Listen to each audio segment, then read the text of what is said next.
নামাজ পড়ে। রাসূলের হাদিস মসজিদে নববী সোনা দিয়ে গড়া মসজিদে নববী, ওই মসজিদ যে মসজিদের ভিত স্থাপন আমার রাসূল করেছেন, নিজে ইট কাঁধে করে নিয়েছিলেন মসজিদে নববী। ওই মসজিদে নববীতে রাসূল আমার নামাজ পড়িয়েছিলেন। ওই মসজিদে হামলা করিয়ে আজান বন্ধ করিয়েছিল, নামাজ বন্ধ করিয়েছিল, ঘোড়া বেঁধে রেখে দিয়েছিল, ঘোড়াকে পায়খানা পেশাব করছিল, নামাজ বন্ধ, আজান বন্ধ, আর সমস্ত মদিনাবাসীর উপরে অত্যাচার, যে যারা আমার বায়াত গ্রহণ করে নাই তাদের ঘর মাল ইজ্জত বউ বিটি লুটপাট করো। কে বলেছিল? এজিদ। এবারে বলে রহমাতুল্লাহ আলাইহি যে বলেছে তার উপরে লানাত হবে না। যে একজন নিরীহ মুসলমানের উপরে অত্যাচার করে, শরীয়তের হুকুম বচাল কিসাস উদ্দিন কিসাস, ওর উপর কিসাস নেওয়া হোক। একজন নিরীহ মুসলমান, একজন নিরীহ মানুষকে হত্যা করা মানে সমস্ত মানবতাকে হত্যা করা। রাসূলের ওই সমস্ত সাহাবা যারা ইয়াজিদকে খলিফা বলে মানে নাই, প্রতিনিধি বলে মানে নাই, ছিল না তো মানবে কি? এর বাপও খলিফা ছিল না, এও খলিফা ছিল না, এর দাদাও ছিল না, এর তার বাপও ছিল না। এরা শুধুমাত্র মুসলমান যখন সংখ্যাগরিষ্ঠ হয়ে গেল তখন এরা নিজের জান বাঁচাবার জন্য আশ্রয় নিয়ে নিল ইসলাম। রাসূল জানতেন, রাসূল বলেছিলেন আমার এই লোকেদের মধ্যে বহু এমন লোক আছে যারা নিজের জান বাঁচাবার জন্য আজ ইসলামের সাহারায় এসেছে। তারিখের পিতা উঠিয়ে দেখুন, আবু সুফিয়ান কলমা করে ফাতেহে মক্কার দিনে, তার ছেলে মুআবিয়া কলমা করে কবে, তার ছেলে ইয়াজিদ কবে কলমা করেছে, কোরে করুণায় কিছুই নেই। এরা মুসলমানদের ছত্র ছায়ায় আসার কারণ হচ্ছে নিজের জানকে বাঁচাবার জন্য। দেখবেন এটা দলের একটা শিক্ষা, একটা দল ডুবো ডুবো হয়ে গেলে আর একটা দল যেটা উঠে আসে সবাই গিয়ে দেখবেন ওইখানে। যখন গ্রামে বন্যা আসে সর্বপ্রথম ইঁদুর গুলা দৌড়বে, দেখবেন কোন দিকে, ওই যেদিকে পাহাড় আছে, ড্যাম আছে, উঁচু জায়গা আছে, সেদিকে ইঁদুর গুলো দৌড় মারবে। ইঁদুরে বুঝে যায় যে পানি ঢুকে গিয়ে গ্রামে, এবার আমাকে দৌড় মারতে হবে। এরা ছিল সেই রকম প্রকৃতির লোক, এরা সব যে ইসলামের ছত্র ছায়ায় ঢুকে পড়েছিল। বলবেন রাসূল জানতো, তো রাসূল বের করে দিল। রাসূল বললেন আমার বার করার সময় হয় নাই, আমি বার করবো না। আমার নওয়াসা কারবালার ময়দানে সমস্ত মুনাফিককে বেনকাব করবে।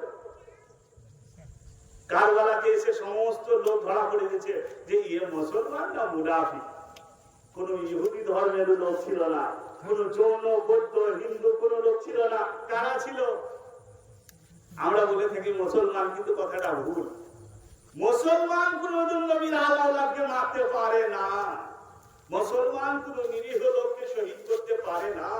একজন মুসলমান যার ধর্ম, সূরা আল্লাহ তাআলা কোরআনে বলেছেন একজন মানবকে হত্যা করা, নিরীহ মানুষকে হত্যা করা, পুরো মানবতাকে হত্যা করা। আমি মৌলভী সাহেব পড়েছি কোরআনে, আমি কখনো একজন মুসলমান নিরীহকে হত্যা করতে পারি না। আমি মুসলমান পূর্ণাঙ্গ হতে পারি নাই, তাও আমার আকীদা বিশ্বাস যে না, নিরীহ মানুষকে হত্যা করা যাবে। আজকে বহু আতঙ্কবাদ টেররিস্ট মুসলমানকে ঢাল করে নিয়ে কোন মসজিদ, কোন মাদ্রাসা, কোন জায়গা, কোন ইজতেমায় গিয়ে বোম ব্লাস্ট করে দেয়। তারা বলছে আমরা মুসলমান। নো, মুসলমান নয়। আমি আজকে স্টেজ থেকে ভালো করে নিজের দায়িত্ব নিয়ে বলছি, দুনিয়ার মানুষ সাক্ষী থাকবে, মুসলমানের শিক্ষা এটা নয় যে কোন জায়গায় বোম ব্লাস্ট করো। এগুলো হচ্ছে সব মুনাফিক, যারা ইসলামকে ঢাল করে নিয়ে, ইসলামের টুপি মুখে দাঁড়িয়ে নিয়ে ইসলামকে বদনাম করার জন্য এই সমস্ত কাজ করে থাকে। কি গো ভাই, মুসলমানের একজন মসজিদে নামাজ পড়ছে, সে যে কোনো ধর্ম, সে যে কোনো মতের হোক না কেন, জাতি ধর্ম বর্ণ নির্বিশেষেও যদি হয়। আমার একটা স্টেশনে হামলা করে কত হাজার হাজার নিরীহ লোক মরে যাবে, আমার ইসলাম এটা কখনো দেয়। রাসূল যতগুলো যুদ্ধ করেছেন সব সেলফ ডিফেন্স, আত্মরক্ষা। রাসূল নিজেকে আত্মরক্ষা করার জন্য যুদ্ধে নেমেছে মজবুরা। তার জন্য প্রত্যেকটা যুদ্ধ মদিনার কাছে হয়েছে, মক্কার কাছে নয়। রাসূল মদিনা পাল গিয়েছিলেন হিজরত করে, আর এরা সমস্ত যুদ্ধ গিয়ে ওই মদিনার কাছে গিয়ে করেছে। এখান থেকে আপনি বুঝতে পেরে যাবেন যে রাসূল যুদ্ধ করতে আসে না, রাসূল কি হতো করতে, আত্মরক্ষা, সেলফ ডিফেন্স। সেটা আপনার আমার নৈতিক দায়িত্ব। কেউ আমাকে একবার মাস্টার স্ট্যান্ডে হাত দিয়ে আটকাইতে পারবে, শরীয়তে বলছে আটকাইতে পারবে, কোনো অসুবিধা না, আটকানো যাবে না।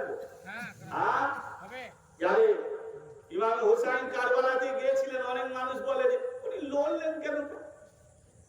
লড়লেন কেন? আরে মাথা মোটা, যদি হোসাইন না লড়ে যদি শহীদ হয়ে যেত তো তুমি বলতে সুসাইড করেছে। এই যে গর্দনটা যদি ছুরিতে পেতে দিতাম যে সিমন জবাই করতাম আমার, হ্যাঁ, এই মৌলভী সাহেব কালকে বলতো যে হোসাইন তুই জিহাদ সুসাইড করেছে।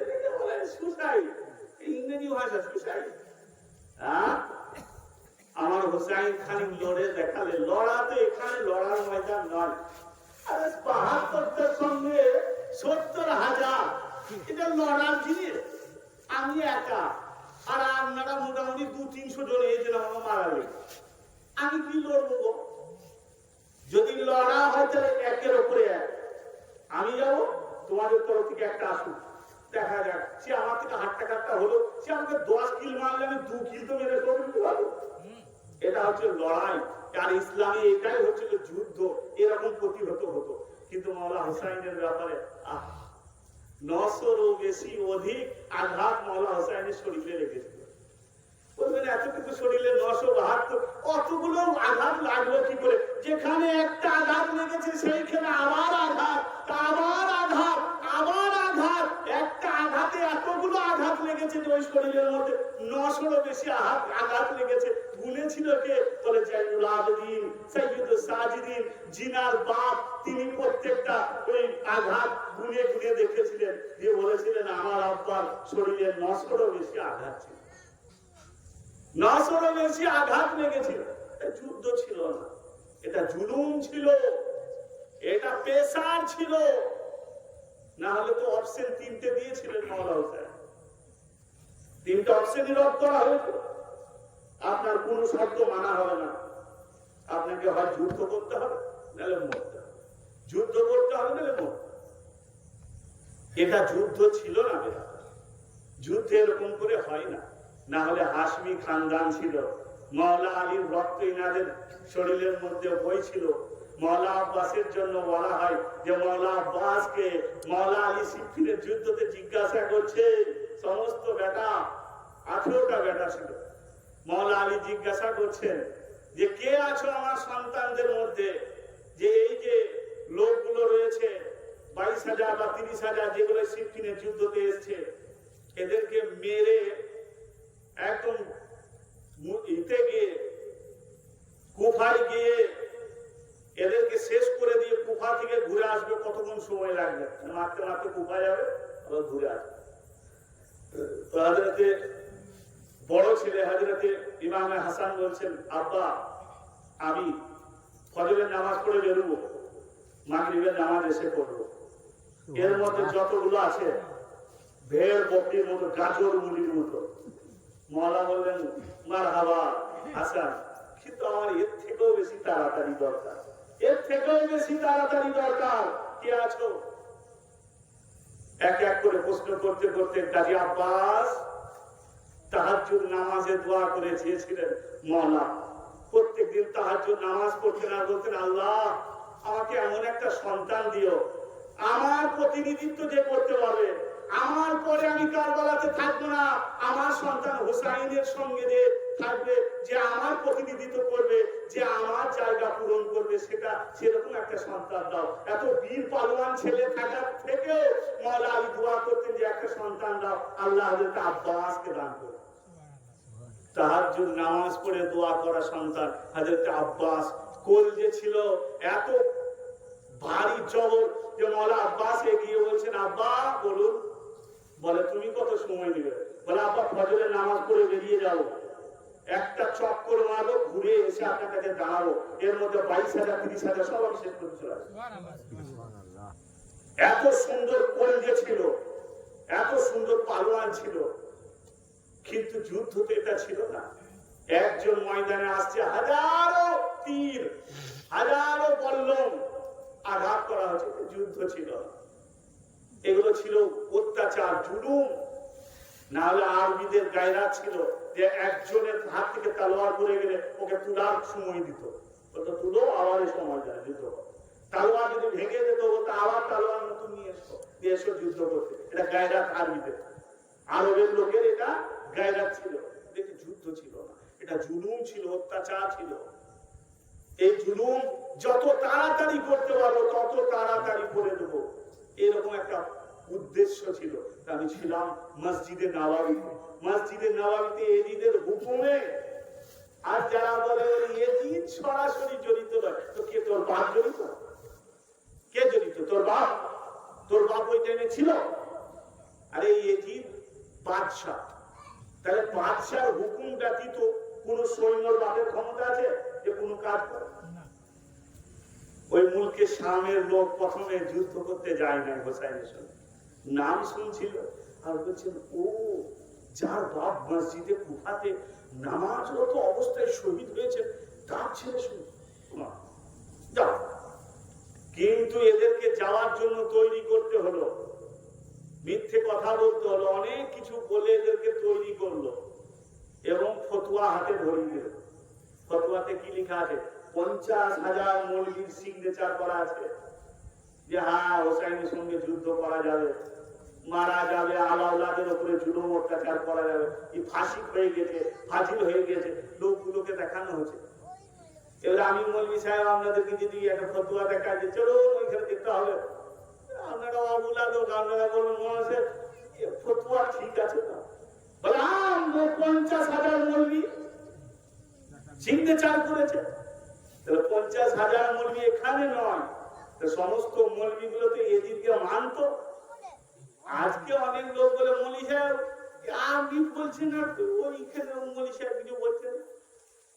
ওরে ভাই আমি হচ্ছে হুসাইনি, আমার বাপ হুসাইনি, আমার সন্তান হুসাইনি, আমার 14 গোষ্ঠী হুসাইনি। আমরা আহলে বাইয়াতের দরবারে নওকার, ইশকে আহলে বাইয়াত শিখানো আমাদের ধর্ম। তাতে আপনি আমাদের রাখুন চাই না রাখুন, আমার গর্দন ধরে রাখুন চাই না রাখুন, আমি হচ্ছি হুসাইনি মুসলমান। 72টা আর এদিন 50,000 মৌলবী, তাহলে পাবলিক কত ছিল?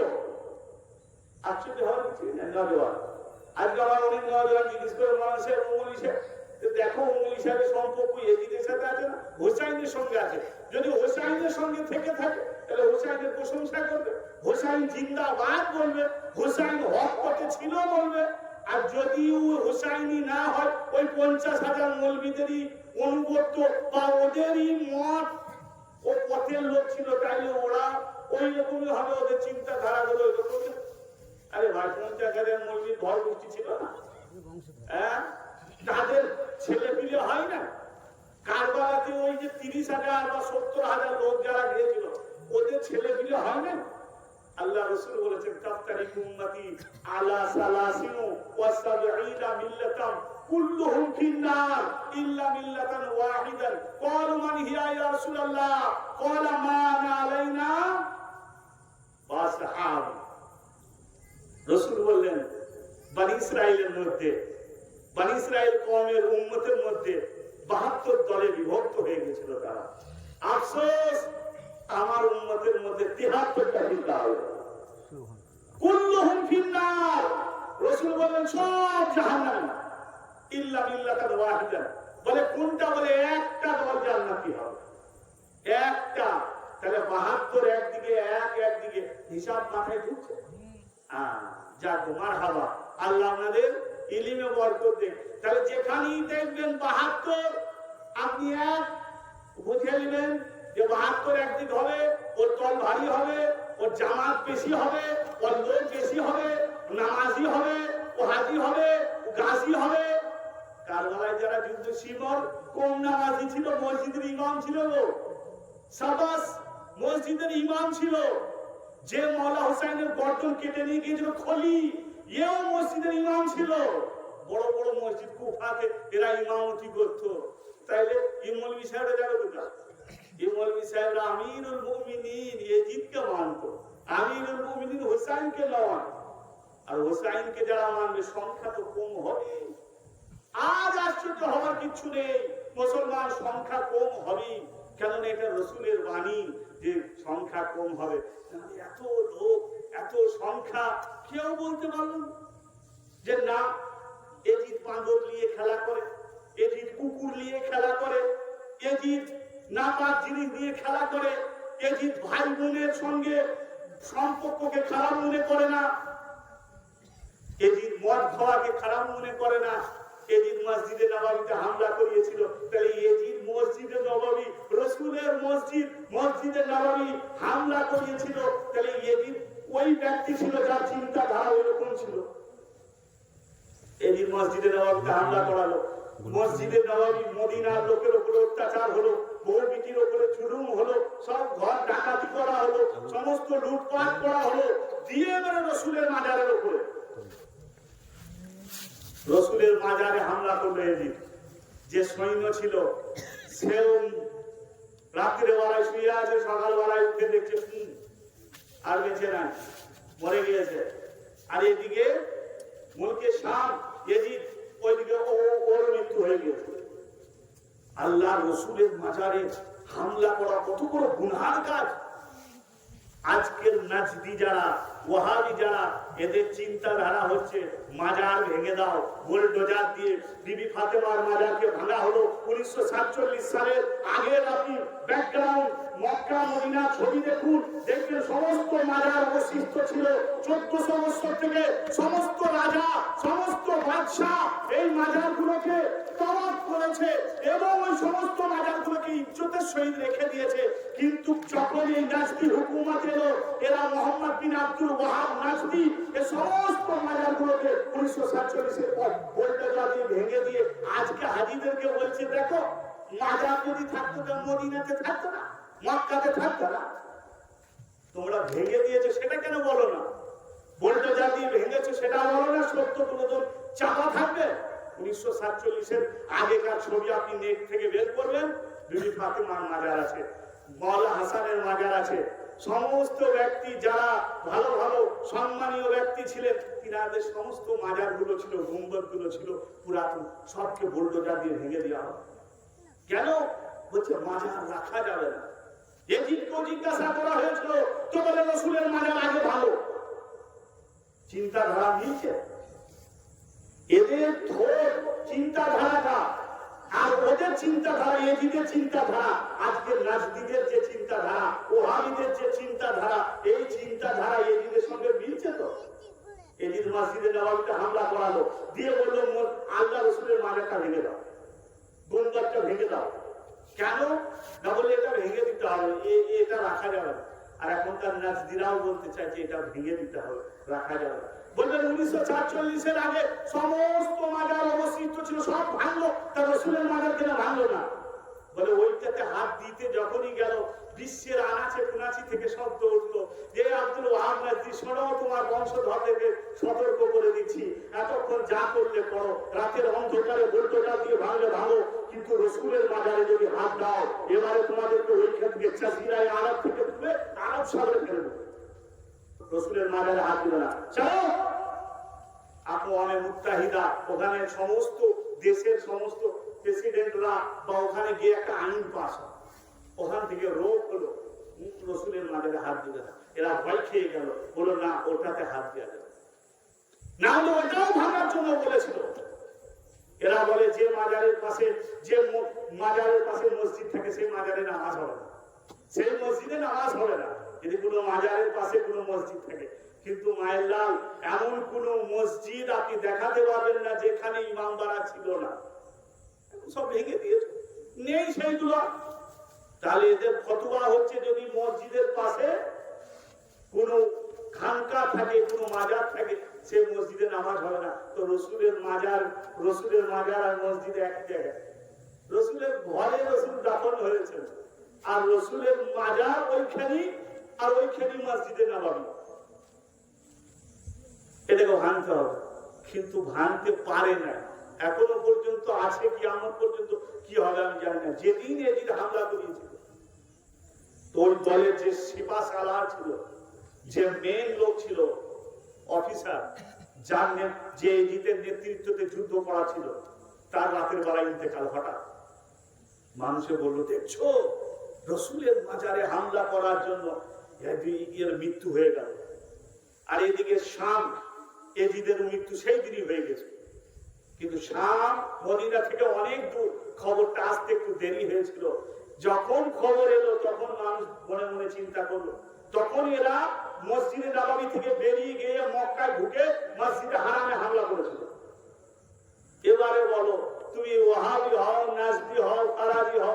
হয়েছে একটা আবেদন, মসজিদে হারাম পবিত্র স্থান, মসজিদে হারাম বাইতুল্লাহ যাকে আমরা সামনে রেখে নামাজ পড়ি, সেখানে ইয়েজিদ হামলা করিয়েছিল। তাহলে এবারে বলো ইয়েজিদ কোন ধরনের লোক? যখন হামলা করালো তখন খবর এলো যে ইয়েজিদ মরে গিয়েছে, ইয়েজিদ মারা গিয়েছে। তো যা ওর যে শিপে সারা ছিল, যারা অফিসার ছিল, তারা ভয় পেয়ে গেল যে মসজিদে নববীতে হামলা করালাম, তখন একজন আমাদের মধ্যে বড় অফিসার মারা গেল, আবার এদিকে মসজিদে হারামে হামলা করালাম।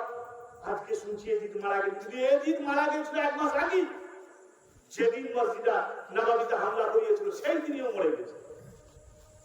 কিন্তু খবর আসতে দেরি হলো, তা করতে করতে এরা মসজিদে হারামের উপর হামলা করিয়ে দিয়েছিল। যে মসজিদে হারামে যে চাদর থাকে সেগুলো পুড়িয়ে দিয়েছিল। মঞ্জালিক, যেটাকে কামান বলছে, এরকম মঞ্জালিক বানানো হতো, এই মঞ্জালিক দিয়ে হামলা করিয়েছিল মসজিদে হারামে। যদি তারিখের কিতাব উঠান, তারিখে বাগদাদ, তারিখে তাবারি, ইসলামিক হিস্ট্রি, যে কোনো জিনিস উঠান, আপনি যদি না পান আমাকে বল। এদিন হচ্ছে এইরকম মন, এরকম মানসিকতা ছিল ইয়েজিদের, এই মানসিকতা নিয়ে চলছিল। আসলে ইয়েজিদ মুসলমান ছিল না, ওর বাপ বাবিয়া মুসলমান ছিল না, ওর দাদু আবু সুফিয়ান মুসলমান ছিল। কারবালা হওয়ার পেছনে বিরাট রহস্য আছে। এই রহস্য যার সামনে আজকে খুলে গেছে, সে আজকে বলছে যে ভাই রদন করা কি জিনিস, মাতম করা কি জিনিস, তার আর ডাউট নেই, এনি ডাউট, কোনো ডাউট নেই। শোক 3 দিনের বেশি করা যায় না। হাদিস খোদার কোরআন বলছে 45 বছর শোক করলেন ইয়াকুব আলাইহিস সালাম, আল্লাহ কোনোদিন মানা করলেন। যদি মানা থাকতো তাহলে মানা করে দিতেন। আল্লাহ রসুল হযরত আমিরে হামজা উহুদের প্রান্তরে শহীদ হয়েছিল, রসুল কান্না করছে না জানাজার নামাজ পড়াচ্ছেন, কান্না করছে না জানাজার নামাজ পড়াচ্ছেন, অনেকক্ষণ ধরে গভীর কান্না করে শোক করে তারপরে দাফন করা। রসুল যখন দুনিয়া থেকে গিয়েছিলেন, আয়েশা সিদ্দিকা থেকে হাদিস উঠিয়ে দেখে মারাবি যে সাহাবী শুনেছিল সে মাতম করেছিল। হযরত বেলাল পাগল হয়ে গেছে, প্রত্যেকটা সাহাবীর হাল হয়ে গেছিল এরকম, রদন, কান্না, শোক। মসজিদে নববীতে বিরান, রসুল ইন্তেকাল করেছেন, বিরান হয়ে গেছে। তাহলে এগুলো কি শিক্ষা? কোথা থেকে এলো এই ফিতনা ফাসাদ? আজকে আপনার বাপ ইন্তেকাল করেছে, আপনার মনের মধ্যে যখন যখন আব্বার স্মরণ হবে, আপনার চোখে পানি আসবে। কোন ধরনের সন্তান আপনি যে আপনার বাপ মায়ের জন্য কান্না অশ্রু আপনার চোখ থেকে পড়ে না? আপনি যদি ভালোবেসে থাকেন, আমার মেয়েকে আমি ভালোবাসি, আমার মেয়েকে আমি ভালোবাসি, আমার মেয়ে যদি পড়ে যায় তো আমার শুনলে অন্তরে ব্যথা হয়। আমার স্ত্রী ফোনে বলে আজকে আপনার মেয়ে পড়ে গিয়েছিল, হাতটা ছিঁড়ে গিয়েছে, তা আমার দিলের মধ্যে অন্তরে আঘাত হয়। হ্যাঁ, পড়ে গিয়েছিল, তোমরা দেখতে পারো না কিভাবে বললো, দৌড়তে গিয়ে পড়ে গেছে, কতটা ছিঁড়েছে ওই দেখি, শুনে একবার দেখি। আরে যাদের ঘরের ওই ছোট্ট ছোট্ট শিশুদেরকে নির্মম ভাবে নিয়ে যে তোমরা হত্যা করছিলে, তাদের ঘরের লোকগুলো কিরকম ছিল? কিরকম ছিল? যে মায়ের সন্তানের মাথা নেজার উপরে উঠিয়ে দেওয়া হয়েছে, আর নেজা নিয়ে যাওয়া হচ্ছে, আর মাকে জাঞ্জিরে বেঁধে দেওয়া হয়েছে, দড়িতে আবদ্ধ করে বেঁধে দিয়ে একজন অপরাধীর মতো নিয়ে যাওয়া হচ্ছে টানতে টানতে। সেই মায়ের অন্তরে রক্তক্ষরণ হয় না? বলুন। একজন মহিলা বালকনি, ওই ঘরের বালকনি থেকে দাঁড়িয়ে দাঁড়িয়ে, ওই যে যেটা বারান্দা বলা হয়, বারান্দায় দাঁড়িয়ে দাঁড়িয়ে এক মহিলা জোর জোর করে বলছে, এত সুন্দর মাথা। আলী আকবরের মাথা দেখে, এত সুন্দর মাথা যা, এত সুন্দর চেহারা যা, তার মা বাদায় বেঁচে নাই, তার মা তো সন্তানের মাথা দেখেই মরে যাবে। উনার মা উম্মুল বানিন, ওনার মায়ের নাম কি ছিল? না, হযরত আব্বাসের মায়ের নাম ছিল উম্মুল বানিন, ওনার মায়ের নাম ছিল উম্মে লাইলা। যখন শুনলেন তো উম্মে লাইলা ওই আবদ্ধ অবস্থায়, ওই শিকলে বাঁধা অবস্থায়, জাঞ্জিরে বাঁধা অবস্থায়, ওই মহিলাকে আওয়াজ দিয়ে বলছে, মা জীবিত আছে, মা জীবিত আছে। এখনো জীবিত আছে। বলুন ওই মায়ের অন্তরে কি আঘাত লেগেছিল। আলী আকবরের মাথা, মোহাম্মদের মাথা মাওলা হুসাইন যখন আলী আকবর কে বিদায় দিচ্ছে, তো আলী আকবরকে যখন বিদায় দিলেন অনেক কথা বললেন। বড় ছেলে জানছেন যে যাচ্ছে আর ঘুরে আসবে না, এই কাজ ময়দানে গিয়ে আর আমার সন্তান ঘুরে আসবে না।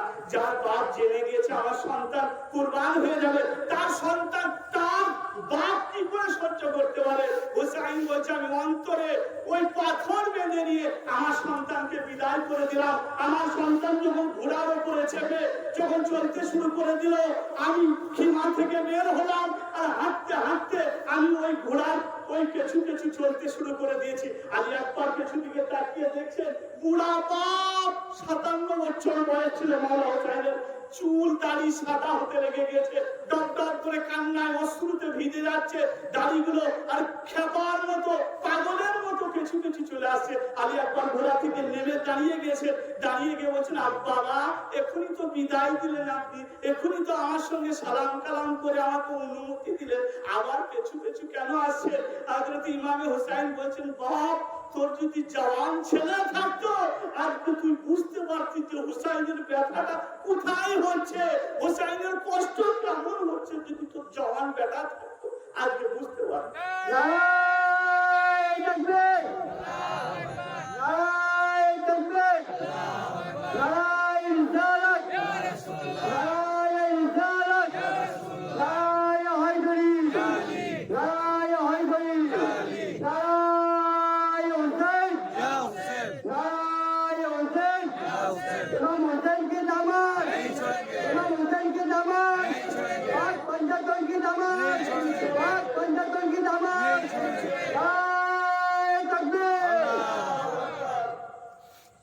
আজকে যদি তোর জওয়ান ছেলে থাকতো আলী আকবর তোকে বুঝাতাম যে হুসাইনের দিলে কি ব্যথা হচ্ছে। তোরে বাবা আমি কি যুদ্ধতে যাব? বলে না যাবি, কিন্তু একটু দূরে তো যাবি, আর একবার করে পেছু দিকে তাকিয়ে দেখবি, একটু দূরে যাবি আমার পেছু দিকে তাকবি। আমি চাই যে তুই বারে বারে আমাকে তাকিয়ে তাকিয়ে দেখ আর আমিও তোর চেহারা জিয়ারত করি। শোন আলী আকবর তোর চেহারা আমার নানার মতো, হুবহু আমার নানার মতো।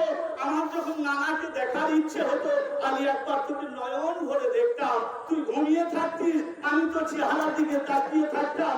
আমার নানা যখন দুনিয়া থেকে যায় আমার 7 বছর বয়স ছিল, আমি খুব একটা ভালো করে নানার সঙ্গে মহব্বত করতে পারি না, ভালোবাসা করতে পারি না, কিন্তু তখন তোর চেহারা আমি দেখি আলী আকবর আমার মনে পড়ে যায়। একবার তুই যাবি বেটা, একবার তুই তাকিয়ে দেখবি, একবার যাবি একবার তাকিয়ে দেখবি। ওই রকমই আলী আকবর একটু করে যায় আর বাপের দিকে তাকিয়ে দেখে আর বাপ অঝোর নয়নে কান্না করছে, আলী আকবরের চোখেও অশ্রু ঝরে পড়ছে, কান্না করছে। আর মন এত খারাপ যে আজকে যেতেই হবে, মজবুরান আমাদেরকে যে ফোর্স করা হচ্ছে আজকে আমাকে যেতেই হবে। ময়দানে গেলেন আলী আকবর, একবার মাওলা আলী শের এমন দাঁড়িয়ে এজিদেরকে কথা বললেন, কথার আঘাত খুতবা করতে লাগলেন।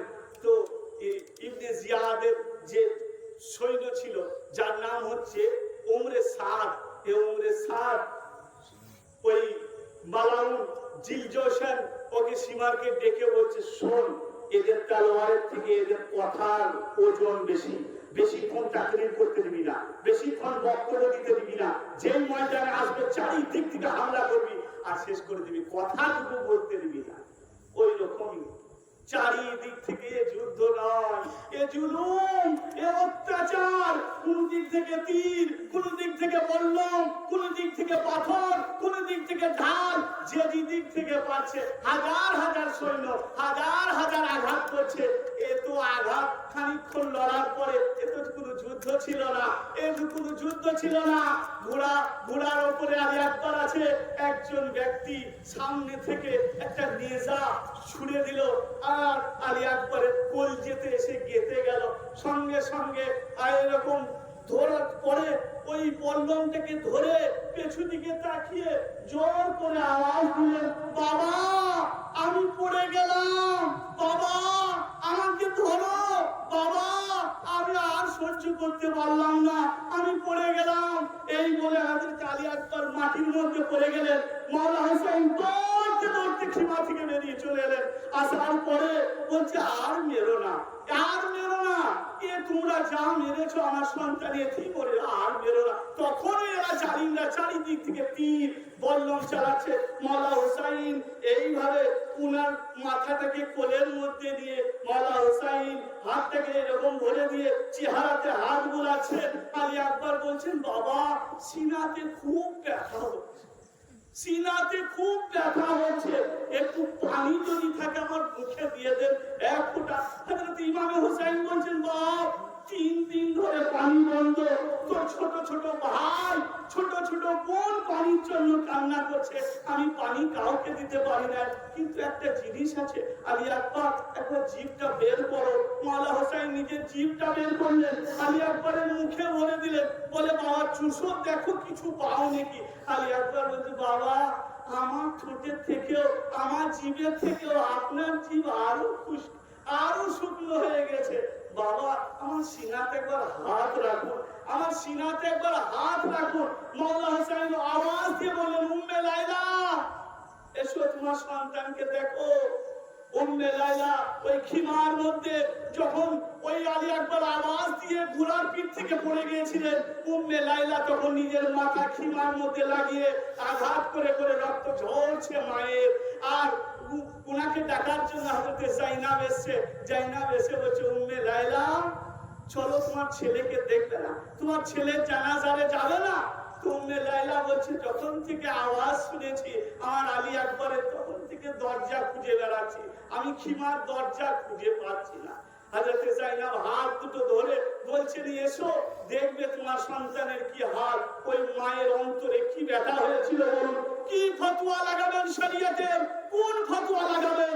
শরীয়তের জন্ম হচ্ছে আহলে বাইয়াতের ঘর থেকে, শরীয়তের জন্ম হচ্ছে আহলে বাইয়াত থেকে, তরিকতের জন্ম হচ্ছে আহলে বাইয়াত থেকে, হকিকতের জন্ম হচ্ছে আহলে বাইয়াত থেকে, মারিফাতের জন্ম হচ্ছে আহলে বাইয়াত থেকে। তুমি কোন ইসলামের কথা বলো, কোন ইসলামের ফতোয়া লাগাও যে সব করা রদন করা? ওই মাকে জিজ্ঞাসা করো, ওই মা বলছে আমার অন্তরে এরকম আঘাত লাগলো, আমার হাত ধরে জাইনাব যখন নিয়ে গেল আমার জওয়ান ছেলে মাছের মতো তর পাইছে, বলো আমার অন্তরে কি আঘাত লেগেছে? নারে তাকবীর, আল্লাহু আকবার, নারে তাকবীর, নারে হায়দারি, ইয়া আলী, নারে হায়দারি, ইয়া আলী, নারে হোসেন, ইয়া হোসেন, নারে হোসেন, ইয়া হোসেন। পাক पंडितों की दामन नहीं छोड़ेंगे, पाक पंडितों की दामन नहीं छोड़ेंगे, आले बायत की दामन नहीं छोड़ेंगे, आले बायत की दामन नहीं छोड़ेंगे, दिल पैगंबर की दामन नहीं छोड़ेंगे, दिल पैगंबर की दामन नहीं छोड़ेंगे। नारे तकबीर, खाजा गरीब नवाज अजमेर धरती থেকে বলেন শাহ আস্ত হুসাইন, বাদশাহ আস্ত হুসাইন, দীন আস্ত হুসাইন, দিন পানাহ আস্ত হুসাইন। বলে হুসাইনই হচ্ছে ধর্ম, হুসাইন হচ্ছে কলমা। বলে হুসাইন কি করে ধর্ম? বলে ইনারা দুনিয়া ছিল না, দিন ছিল। দিন, দিনের স্মরণে নামাজ যেমন ভঙ্গ হয় না, দিনের জন্য কাঁদলে কোনো ক্ষতি যেমন হয় না, ইনারা দিন ছিল। খাজা গরিব নওয়াজ বলছেন দিন। বলে যদি তা না হতো তো রাসূল 12 নামাজ পড়তেন আর 12 ইমামে হুসাইন কাঁধের উপরে চাপতেন। আল্লাহ রাসূল নামাজ লম্বা করে দিতেন, আল্লাহও রাজি হতো যে হুসাইন কাঁধের উপরে চেপে আছে, রাসূল নামাজ লম্বা করছে। সুবহানাল্লাহ, সুবহানাল্লাহ। তুমি শরীয়তের কোন ফতোয়া লাগাবে? রাসূল নামাজ পড়ছেন আল্লাহর জন্য, সাজদা লম্বা করছেন হুসাইনের জন্য। হুসাইন যখন সাজদা থেকে কান থেকে নামবে আমি তখন সাজদা থেকে মাথা তুলবো। রাসূল কতবার সুবহান রাব্বিয়াল আযীম করেছিলেন, কতবার সুবহান রাব্বিয়াল আলা করেছিলেন। কিতাবে এসেছে 72 বার ইমামে হুসাইন সুবহান রাব্বিয়াল আলা রাসূল পড়েই যাচ্ছেন। হুসাইন বলছেন 1 2 3 4, যখন 72 বললেন হুসাইন নেমে গেলেন। বলে এই তো হচ্ছে নামাজের রাজ আর হাকিকত। সুবহানাল্লাহ, সুবহানাল্লাহ। তুমি মৌলভী সাহেব নামাজের হাকিকতই বুঝো না। ইমামে হুসাইন কেন 72 নেমে গেলেন? না না সুবহান রাব্বিয়াল আলা হোসেন একটা চলবে, বলেন না সুবহান রাব্বিয়াল আলা দুটো চলবে, না না পড়েন, এখনো পড়েন, এখনো আমার থাকবে, আমাকে ভালোবাসার লোক এখনো থাকবে, আমাকে মহব্বত করার লোক এখনো থাকবে। যখন ৭২ পৌঁছালেন রসুল বললেন না না এখান থেকেই বন্ধ করুন, আর দরকার নাই, ৭২ যথেষ্ট। ৭২ যথেষ্ট। আল্লাহ হুসাইন নেমে গেল, একদিনকার ব্যাপার। কিতাবে এসছে ১২ এরকম হতো, অনেকবার এরকম হতো, আর অধিকাংশ দিন হতো। রসুল নামাজ পড়তো, রসুলের কাঁধে এসে নামাজা বসে থাকতো, রসুল রোজা রাখতেন, নামাজা এসে বসে থাকতেন। যে অত্যাচার, যে জুলুম রসুলের এই নিরীহ খানদানের উপরে মানুষ অত্যাচার জুলুম করেছে, এরকম কোন ইসলামের আপনি কোন হিস্ট্রি উঠিয়ে আমাকে দেখিয়ে দেন যে এরকম জুলুম অত্যাচার কোন খানদানের উপরে হয়েছে? নবী খানদান ব্যতীত দেখান, আমাকে দেখাতে পারে এত জুলুম এত অত্যাচার এই নবীর নিরীহ খানদানের উপরে হয়েছে? আপনি দেখাতে পারেন? মওলা হাসানকে যখন বিষ পান করানো হয়, বিষ পান করে উনি যখন দুনিয়া থেকে চলে যাচ্ছেন, ভাইকে অনেক কথা আছে, আমি শুধু একটা তুলে নিচ্ছি ওখান থেকে বুঝাবার জন্য। মওলা হুসাইন বললেন, ভাই কে তোমাকে বিষ পান করালো? বড় শরীয়তে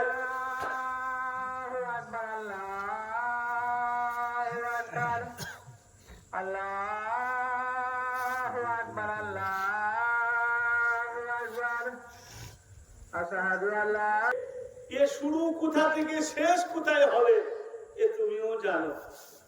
কি কেসাস নিবে আমি আল্লাহর উপরে ছেড়ে দিলাম, ভাই আল্লাহ এর বিচার করবে। এ তো ইয়ার শুরু কোথা থেকে হচ্ছে, শত্রু শেষ কোথায় হবে এটা তুমিও জানো। মওলা হাসান ওসিয়ত করলেন, ভাই আমার ইন্তেকালের পর আমার মনের ইচ্ছে এটা যে আমাকে আমার নানার কাছে দাফন করতে। আমার নানা যে ঘর আমার নানার, আমার ইচ্ছে আমার নানার পাশে আমাকে দাফন করে দেবে।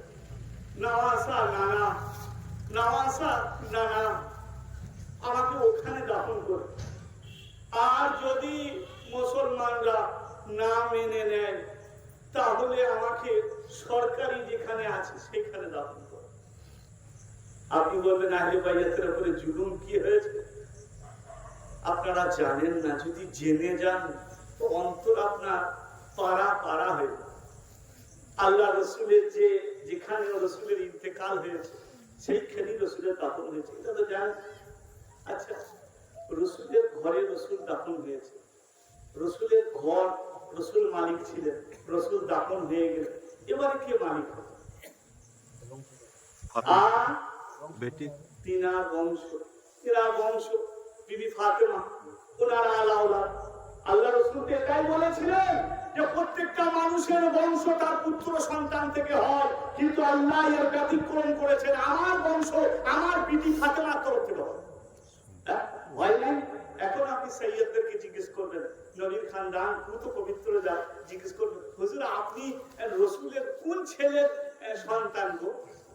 বলবে আমরা রাসূলের সন্তানের নয়, রাসূলের বিবি তাইয়্যিবা তাহিরা, যিনি জান্নাতের সরদারনি ফাতেমা, জিনার ইজ্জতে রাসূল দাঁড়িয়ে যেতেন, জিনার হাত রাসূল চুমু খেতেন, জিনাকে রাসূল বলেছে ফাতেমা তো বাদাআতুম মিন্নি, বুখারী শরীফের হাদিস, যে ফাতেমাকে নারাজ করলো আমি রাসূলকে নারাজ করলো, যে ফাতেমাকে কষ্ট দিল দুঃখ দিল আমি রাসূলকে দুঃখ দিল। বলে যখন হুসাইনকে জবাই করলেন, নবীর বিজি দিলে অন্তরে কষ্ট হয় না? জান্নাত তোমার বাপের, তুই জান্নাতে যাবে। সে বিবি তাইয়্যিবা তাহিরা তার সন্তান, সবাই বলবে যে আমরা হচ্ছে বিবি ফাতেমার সন্তান। বিবি ফাতেমার তরফ থেকে বংশ চলেছে, মালিক হচ্ছেন বিবি ফাতেমা। আমার যদি মেয়ে থাকে আর সেই যদি সবকিছু ওয়ালিন ওয়াল হয়, তাহলে আমার সম্পত্তির মালিক কে হবে? কে হবে? আমার মেয়ে হবে। আচ্ছা, বিবি দুনিয়া থেকে গেলেন, মাওলা হাসান ইন্তেকাল করেছেন। মাওলা হাসানের ইচ্ছে এটা যে আমি নানার পাশে দাফন হব, আর জানাজা ওই মতই নিয়ে যাওয়া হচ্ছে যে নবীর রওজাতে গিয়ে দাফন করা হবে। কিছু মানুষ দাঁড়িয়ে গেল সামনে, হবে না, নবীর রওজায় দাফন করা হবে না। এবার আপনি খুঁজুন তারা কারা ছিল, কারা ছিল যারা এই নবীর ওয়ারিস, নবীর গার্জিয়ান, নবীর পরে যারা গার্জিয়ান ছিল, যারা এই প্রকৃত হুজরার মালিক ছিল রসুলের পরে, তাদের নিজেদের হক ছিল, এই হক থেকে বঞ্চিত কে করেছিল? তীর মারা হয়েছিল। যখন আম্না স্বামী দু দল হলো, আহলে বাইতের ভক্তগণ বলছে কেন দাফন করা হবে না? হাসান হচ্ছে মওলা আর রসুলের নামাসা, বিবি ফাতেমার সন্তান, ঘরের মালিক তো এরাই, ঘরের অভিভাবক তো এরাই, ঘরের গার্জিয়ান তো ইনারাই, কেন দাফন করা হবে না? মুসলমানে বলল হবে না দাফন করা, নিয়ে চলে যাও। এক কথা দু কথা হতে হতে তীর মারা হলো মাওলা হাসানের ওই জানাজাতে, ওই শরীরে এসে অবস্থা হয়ে গেছিল কয়েকটা তীর।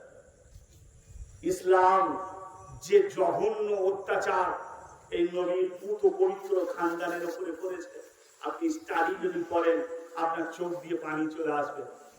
এবারে যখন দুদল আমনা সামনি ঝগড়া হচ্ছে, মারামারি হচ্ছে, তখন মাওলা হুসাইন এসে বললেন আমার ভাই দ্বিতীয় অপশন দিয়েছিল যে যদি এরা না দেয় তো তাহলে সরকারি ওখানে জানাজা না, ওইখানে দাফন করা হবে, ঘুরিয়ে দাও, নিয়ে এসে ওইখানে দাফন করা হবে, সরকারি যেখানে। আচ্ছা বলুন তো, ইনার হক ছিল না? ওই হুজরাতে দাফন হওয়ার হক ছিল না?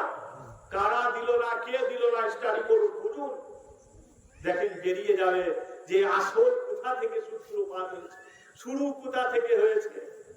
গাদিরে খুন থেকে নিয়ে, ওই গাদিরে খুনের পরের দিন থেকে নিয়ে ইসলাম একটা চক্রান্ত শুরু হয়ে গেল। যারা টুপি মাথায় দিয়েছিল, মুখে দাঁড়িয়েও ছিল, বড় বড় হাল্লা চল্লা কোরআনও করতো, কিন্তু ভেতরে ভেতরে ষড়যন্ত্র চলছিল তাদের। কারবালা হওয়ার কারণটা কেন? মানুষ কারবালাতে জড়ো হয়ে অত সংখ্যক মানুষকে নবীর পুত পবিত্র খানদানের উপরে অত্যাচার করে। স্টাডি করুন, বেরিয়ে আসবে ওই সমস্ত নামগুলো, যে নামগুলো বেরিয়ে এলে বুঝতে পারবে যে আচ্ছা কারবালা কেন হয়েছে। মাওলা হোসেন প্রত্যেকটা মুনাফিককে কারবালাতে নিয়ে এসে বেনিকাব করে দিয়েছিলেন। দুনিয়ার মানুষ দেখো, এতদিন মুনাফিক চিনতে পারছিলেন না, চিন্তা করছিলেন রসুলকে বিষকে পান করালো, মাওলা আলীকে মসজিদে ওই কুফাতে হত্যা কে করলো, শহীদ কে করলো, আমার মাকে শহীদ কে করলো, আমার ভাইকে বিষকে পান করালো, আমি হুসাইনকে শহীদ কে করতে এসছে, আবার আমার পরে 11 জন যিনারা আসবেন পরস্পর প্রত্যেকটা ইমামকে, প্রত্যেকটা আল্লাহর ওই খলিফা প্রতিনিধিকে হত্যা করবে। কারবালাতে চেহারাগুলো দেখে নাও, নামগুলো দেখে নাও, এদের পুরো ঠিকুজি গোষ্ঠী দেখে নাও। আমি দেখিয়ে দিয়ে চলে গেলাম, যা আল হক ওয়া যাহাকাল বাতিল। এখনো যদি আপনার চোখ না খুলে তো আপনি দেখতেই পারেন ওই বহু মানুষ, এরা এখনো বুঝতেই পারছে না যে হক কোনটাতে, সত্য কোনটাতে ছিল। আল্লাহ রাসূল সাল্লাল্লাহু আলাইহি সাল্লাম বলেন, আম্মার ইয়াসির থেকে হাদিস বর্ণিত, আম্মার যদি কোনদিন দেখো যে আলী এক রাস্তায় চললো আর সমস্ত মানুষ আর এক রাস্তায় চললো, আম্মার তুমি কোন রাস্তায় যাবে? আম্মার বলছেন যে রাস্তায় মাওলা আলী যাচ্ছেন, বলে রাইট। যে রাস্তায় মাওলা আলী যাবে তাতে একজন হলেও ওই রাস্তায় যাবে। যে রাস্তায় আমার আহলে বাইয়াত যাবে সেই রাস্তায় একজন যদি থাকে তাও যাবে। হক হচ্ছে ওটাই। আল্লাহ রাসূলের হাদিস যে আমার আহলে বাইয়াত হচ্ছে নূহ আলাইহিস সালামের কাশফির যায়। আমার আহলে বাইয়াত নূহ আলাইহিস সালামের কাশফি, নূহ আলাইহিস সালামের কাশফি মাওলা বলে নূহ আলাইহিস সালামের যুগে যারা ওই নৌকোতে যারা ঈমান এনেছিল আর নৌকোতে চেপে গিয়েছিল তারা পরিত্রাণ পেয়ে গিয়েছিল আল্লাহর গজব থেকে। আর যারা নূহ আলাইহিস সালামের উপরে ঈমান আনে নাই, নৌকায় চাপেও নাই, তারা নূহ আলাইহিস সালামের সন্তানও ছিল, আরো ছিল, সব বরবাদ হয়ে গেছে। আমার আহলে বাইয়াত হচ্ছে নূহ আলাইহিস সালামের নৌকার মতো যারা আমার আহলে বাইয়াতের সঙ্গে সম্পর্ক রেখেছে, যারা আমার আহলে বাইয়াতে আরোহণ করেছে, তারা নাজাত, কল্যাণ, কামিয়াবি, হক, রাইট, বাকি সমস্ত সব জাহান্নাম। ব্রাদার ইসলাম, আজকে সংখ্যা দেখবেন না। মাওলানা হুসাইন নামাজ পড়াচ্ছেন তো 72 আর মেয়ে ছেলে কয়েকটা দিয়ে ছোট্ট জামাত, ওই 90-100 জামাত, আর ওইদিকে এদিকে খেমায় আজান হচ্ছে। আহা, বড় বড় মুফতি, বড় বড় আল আজহার, জুব্বা, আল্লাহ খাল্লা, জামাত হচ্ছে 70,000 লোক। কত বড় জামাত গো! বলে জামাত বড় হলে সওয়াব বেশি হবে। বলে জামাতে দেখ আগে ইয়াজিদি জামাত না হুসাইনি জামাত। যদি হুসাইনি জামাত হয় তো দুজন থাকলে তিনজনের বেলায় দাঁড়িয়ে যা, আর যদি ইয়াজিদি জামাত হয় তো যদি লাখ লাখ লোক থাকে ও জাহান্নামে গিয়ে অংশগ্রহণ করে, ও জাহান্নামে গিয়ে কোনো লাভ। ব্রাদার ইসলাম, আমার রাসূল সাল্লাল্লাহু আলাইহি সাল্লাম সমস্ত কিছু বলে দিয়ে চলে গেছে। আপনি বলবেন হাদিসগুলো খুঁজে পাচ্ছি না কেন? হাদিসগুলো মৌলভী সাহেব যেটা বলছে আমরা পাই না, আমরা দেখি না। বহু এমন হাদিস আছে যেগুলো আমি বর্ণনা করি আপনি খুঁজেও পাবেন না। বলে কোথা থেকে বললেন? আমি একটা দৃষ্টান্ত উদাহরণ দিয়ে যাই আপনাকে। আল্লাহ রাসূলের কাছে সব থেকে বেশি সময় কোন ব্যক্তি অতিবাহিত করেছে? বলে মাওলা আলী। মাওলা আলী। আল্লাহ রাসূল সাল্লাল্লাহু আলাইহি ওয়াসাল্লাম ওনাকে পালন করেছে, ওনাকে লালন পালন করে ছোট্ট থেকে আবু তালিব ওনার চাচা হ্যান্ডওভার করে গিয়েছিল যে বাবা আমি তোকে পালন করেছিলাম, এবারে আমি দুনিয়া থেকে চলে চললাম, আমার সন্তান আলীকে তুমি দেখবে। আল্লাহ রাসূল সাল্লাল্লাহু আলাইহি সাল্লাম 7 বছর বয়স থেকে নিয়ে মাওলা আলীকে লালন পালন করে সমস্ত জায়গায় খাওয়া উঠা বসা সব জায়গাতে মাওলা আলীকে নিয়ে যেতেন। যুদ্ধের ময়দানে গেলে মাওলা আলী খিমার সামনে দাঁড়িয়ে থাকতেন, রাসূল থেকে কোনো সময় দূরে থাকতেন না। সমস্ত সাহাবী বাড়ি চলে যেতেন, মাওলা আলী রাতের গভীর অন্ধকারে গিয়ে দস্তক দিতেন, বলতে আলী তোমার জন্য আমার দরজা খোলা আছে, দস্তক দেওয়ার দরকার নেই, তোমার জন্য আমার দরজা খোলা আছে, অনুমতি নেওয়ার দরকার নেই। দস্তক বল অনুমতি, ঠক ঠক ঠক হুজুর অনুমতি নেওয়ার দরকার। আলী এসো, ভেতরে চলে এসো। গভীর অন্ধকারে মাওলা আলী বসে আছেন, আল্লাহ রাসূল বসে আছেন, আলোচনা হচ্ছে। কত হাদিস, আহা কত হাদিস আলোচনা হচ্ছে। মিরাজ থেকে শুরু করে নিয়ে আরশে আযম থেকে শুরু করে নিয়ে জমিনের নিচে পর্যন্ত যাহা কিছু আছে সব আলোচনা হচ্ছে। সমস্ত কিছু বিস্তারিত ভাবে মাওলা আলীকে আল্লাহ রাসূল সব বলে দিচ্ছেন। আশ্চর্য হয়ে যাবেন। হাদিসের গ্রন্থগুলো তুলে দেখুন, বুখারী, মুসলিম, আবু দাউদ, নিসাই, তিরমিজি সব হাদিসগুলো তুলে দেখুন। মাওলা আলী riwayat করা হাদিস আপনি কয়টা পাবেন? কতগুলো পাবেন? 100 এর মধ্যে 90% পাওয়া দরকার ছিল, তাই তো? 100টা হাদিস যদি অন্য থাকে, যদি 100টা হাদিস থাকে তাহলে 90টা মাওলা আলী riwayat করা, বর্ণনা করা, বর্ণনা করা হাদিস, যেটা মাওলা আলী বলছেন আমি রাসূলের কাছ থেকে শুনেছি, সেই হাদিসটাকে মাওলা আলী riwayat করা হবে। তাহলে 100 এর মধ্যে 90 হওয়া দরকার ছিল।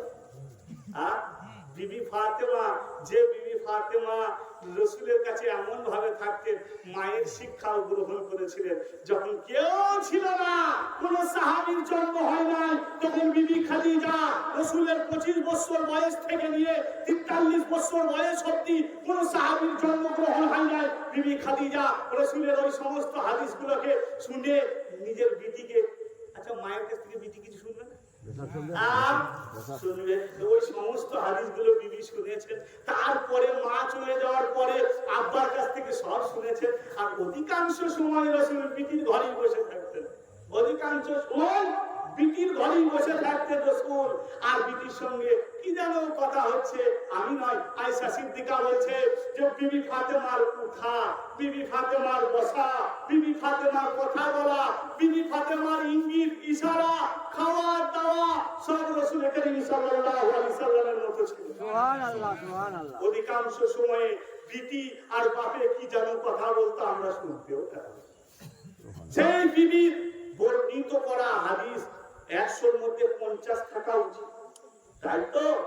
আরে ঘরের খবর, আমার খবর আমার বউ বিটি জানবে না, আমার ভাই জানবে না, বিজয়পুরের লোক 3 বছর 4 বছর আমাকে দেখে কত কি জানবে।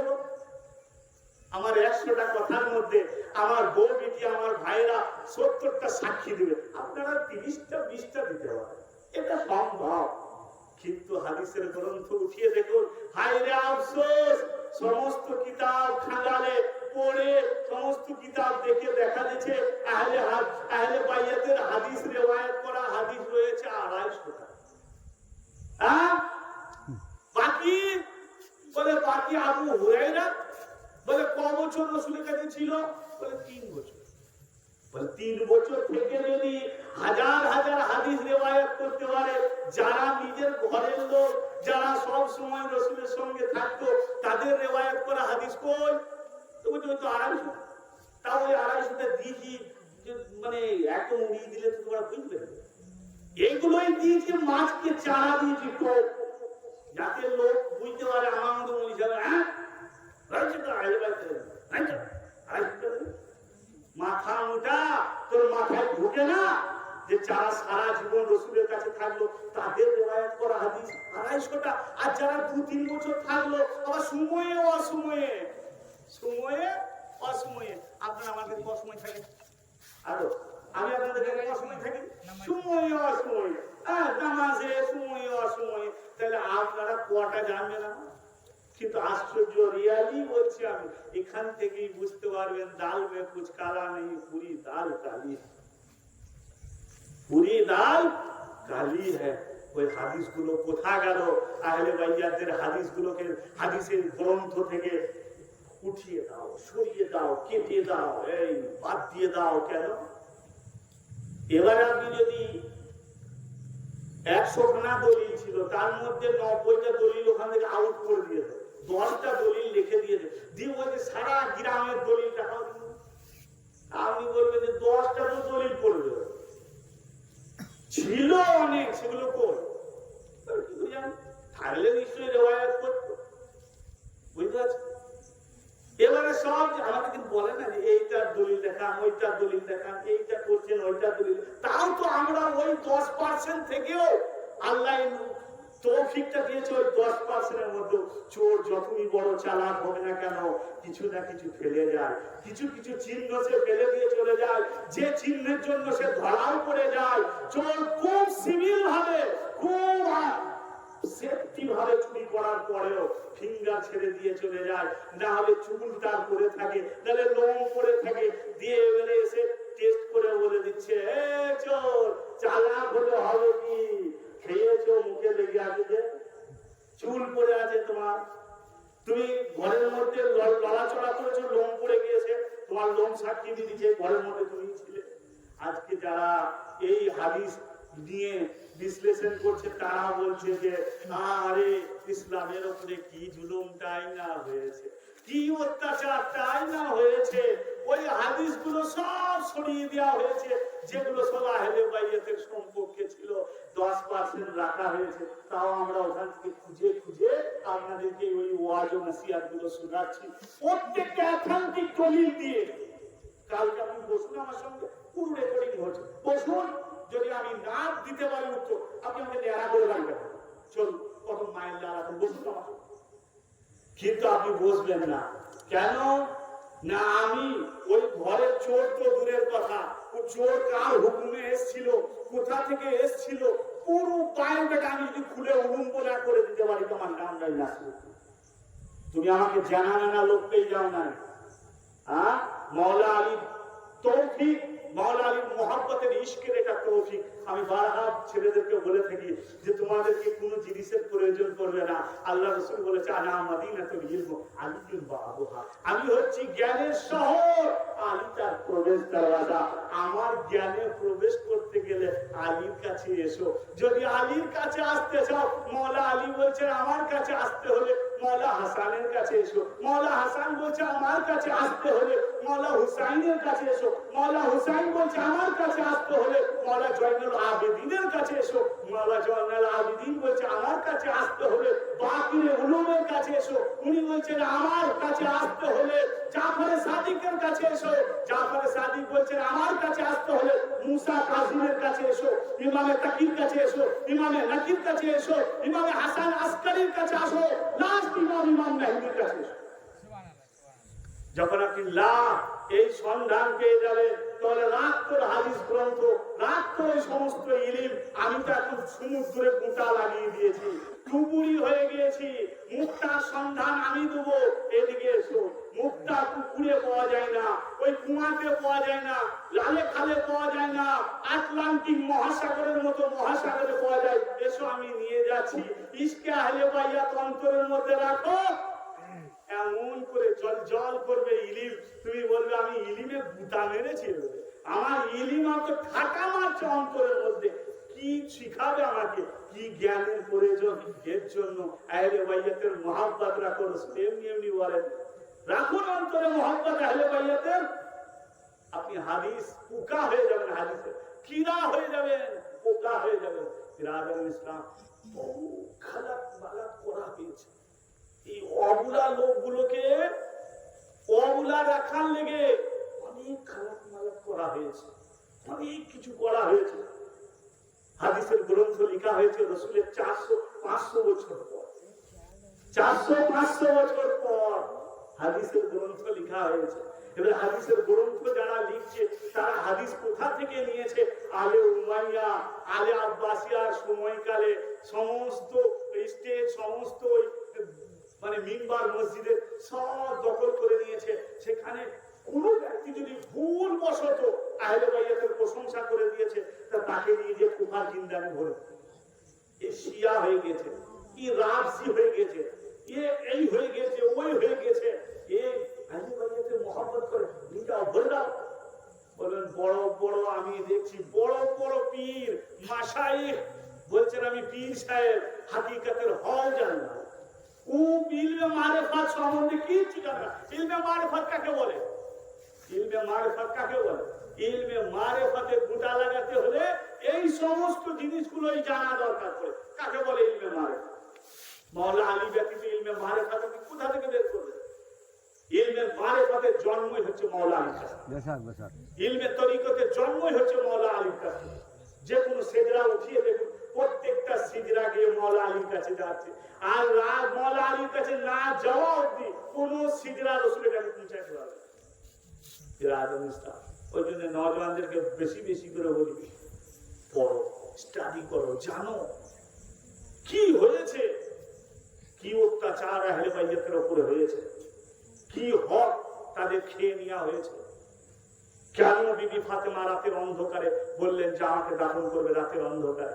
মৌলানা সাহেব বলছে খুব সম্মানীয় ব্যক্তি ছিলেন, খুব ইজ্জতময় লোক ছিলেন, চেহারা কেউ দেখতে পায় নাই তার লোক। আরে বিবি ফাতেমার ব্যাপারে মৌলভী সাহেব তুমি বলছো যে ইজ্জতময় লোক ছিল, সম্মানময় লোক ছিল, তাদের মাথার চাঁদি কেউ দেখতে পায় নাই, তার লেগে রাতের অন্ধকারে দাফন করার হুকুম দিয়েছিল। চলো কারবালার ময়দানে চলো। কারবালাতে শহীদ করার পরে বিবি জাইনাবের ওড়নাকে তুলেছিল মাথা থেকে। বিবি জাইনাব কার নাম? বিবি ফাতেমার বিটির নাম। মা যেমন বিটিও সেরকম।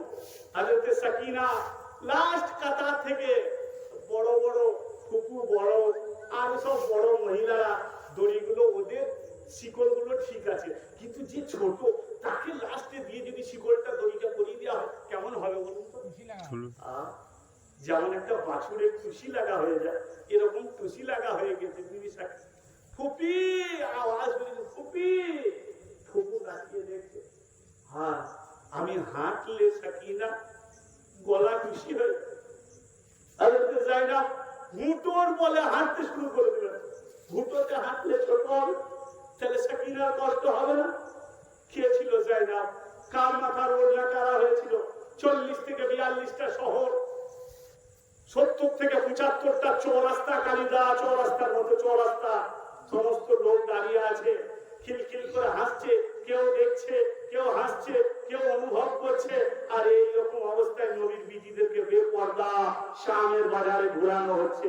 শাম রাজধানী, শাম একটা বড় মার্কেট, মাথায় ওড়না নাই। বিবি যে চৌরাস্তায় যায় একবার করে আওয়াজ দিয়ে বলে, মুসলমান কলমা পড়ো তোমরা, একটা ওড়না দিয়ে দাও, পানি চাই না, একটা কাপড় দিয়ে দাও। মা শিখিয়ে দিয়েছিল, বিটি যেন চুল পর পুরুষে না দেখতে পাই, এমন করে মানুষ হয়েছিলাম আমরা। রসুলের ঘরের মেয়ে আমরা, আমাদের চাঁদিকেও দেখতে পাই নাই, আমাদের মাথার চুলকেও দেখতে পাই নাই। হায় মুসিবতা, আজকে নবীর ঘরের বিটিদেরকে বেপরদা সামনের বাজারে ঘোরানো হচ্ছে। মুসলমান দেখছে নবীর বিটিদেরকে ঘোরানো হচ্ছে। কোথায় গেল তোমার হাদিস? বলো কোথায় গেল? নবীর বিটি ফাতেমা খুব লজ্জিত ছিল, রাতের অন্ধকারে দাফন করা হয়েছিল। 70টাকে দাফন করেছে, 70টাকে দাফন করেছো। বিবি কেন ওসিয়ত করেছিলেন খুঁজেন, একটা পয়েন্ট দিয়ে গেলাম। কেন বিবি বলেছিলেন রাতের অন্ধকারে দিতে? হ্যাঁ, কয়জন ছিলেন? 3-4 জন ছিলেন। কেন বলেছিলেন? বিবির হক খাওয়া হয়েছিল, বিবির হক নষ্ট করা হয়েছিল। রসুলের হক যেটা ছিল প্রপার্টি, সেই হক বিবিকে না দেওয়া হয়েছিল, বিবিকে দেওয়া হয় নাই। মাওলা আলীর বেলায়াতকে অস্বীকার করা হয়েছিল, বিবিকে ঝুটা বলা হয়েছিল, ফাতেমাকে মিথ্যেবাদী বলা হয়েছিল, ফাতেমার কাছ থেকে সাক্ষী চাওয়া হয়েছিল। এই মনের অভিমানে বিবি ফাতেমা বলেছিলেন রাতের অন্ধকারে আমাকে দাফন করো। যে মুসলমানদের কাছে আমার ইজ্জত নাই, সেই মুসলমানরা আমার জানাজার নামাজে যেন অংশগ্রহণ না করে। হকিকত ছুপানো হয়েছে, লুকানো হয়েছে। কে নষ্ট করেছে? নবীর বিটির হক খুঁজেন, দেয়া থাকলো। এই পুত পবিত্র খানদান, রসুলের অসহায় এবং মাসুম খানদানের উপরে কি অত্যাচার হয়েছে, যদি আপনি খোঁজ করেন তো পেয়ে যাবেন যে কি অত্যাচার করা হয়েছে। আর জিজ্ঞাসা করছো রদন কেন করো, মাতম কেন করো, কান্না কেন করো?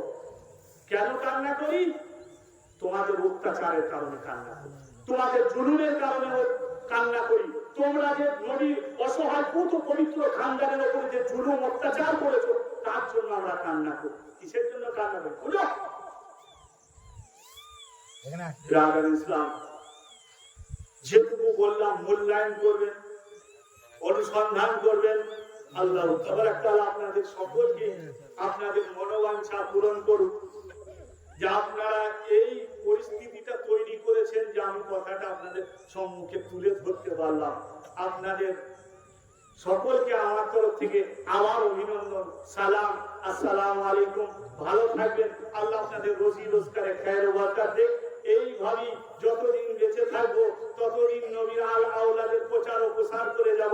এরকমই মজলিস সাজাইতে থাকবো, নিজের অর্থ থেকে কিছু কিছু অর্থ ব্যয় করে এই প্রতিষ্ঠানকে টিকিয়ে রাখবো।